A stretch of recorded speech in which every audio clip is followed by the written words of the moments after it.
যারা কবরস্থানে ঢোকার গেটের দায়িত্ব আছে আপনারা কেউ হুড়োহুড়ি করে ছাড়বেন না, ভিতর থেকে বলবে, তারপরে সেই হিসাবে মানুষজনকে ছাড়বে। আর যারা মাটি যাওয়ার জন্য তৈরি হয়েছে দয়া করে কেউ হুড়োহুড়ি করবেন না, ভিতর থেকে যেভাবে বলবে সেইভাবে আপনারা গেট ছাড়বেন।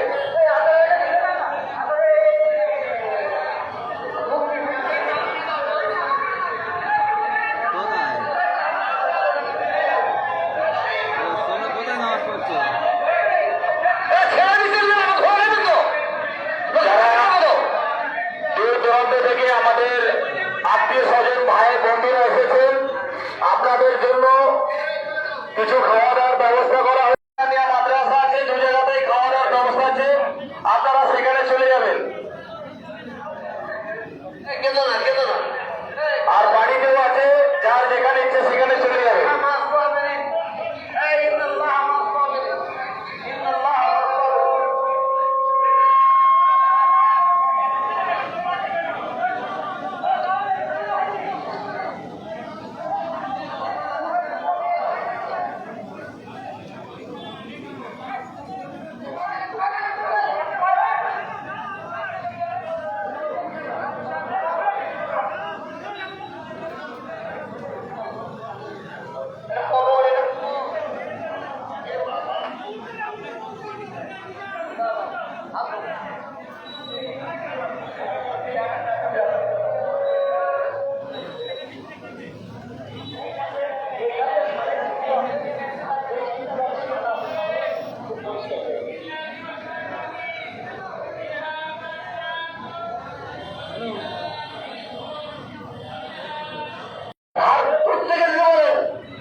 মাটি দেওয়ার কাজ শুরু হয়ে গেলে যাদের দেওয়া যাচ্ছে আপনারা কেউ উল্টো দিকে আসবেন না।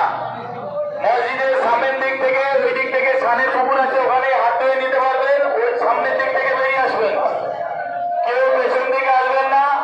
আর যারা গেটের দায়িত্ব আছেন ধাপে ধাপে মানুষ ছাড়বেন। যাদের দেওয়া হয়েছে দূর দূরান্ত থেকে যে সকল ভাইরা বোনেরা আত্মীয় স্বজন এসেছেন, আপনাদের জন্য মায়েদের পরিবারের পক্ষ থেকে কিছু আহারের ব্যবস্থা করা হয়েছে। এখানে স্কুলের পাশে বড়রা আমিনিয়া মাদ্রাসা আছে, মাঝখানে রহমানি আব্দুল কোরআন মাদ্রাসা আছে এবং হাজি সাহেবের নিজ বাড়িতেও খাওয়ার ব্যবস্থা আছে। আপনাদের যার যেখানে গেলে সুবিধা হবে সেখানে গিয়েই খাওয়া দাওয়া করে নেবেন।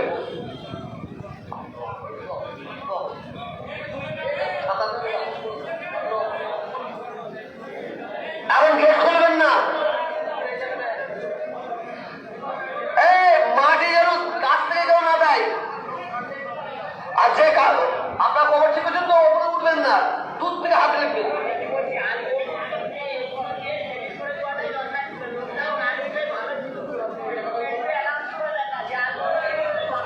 ভিতরে যারা কবরের দায়িত্ব আছে, মাটি যদি বাইরে গামলায় করে দেওয়া যায় তাহলে এখান থেকেও দিতে পারবে।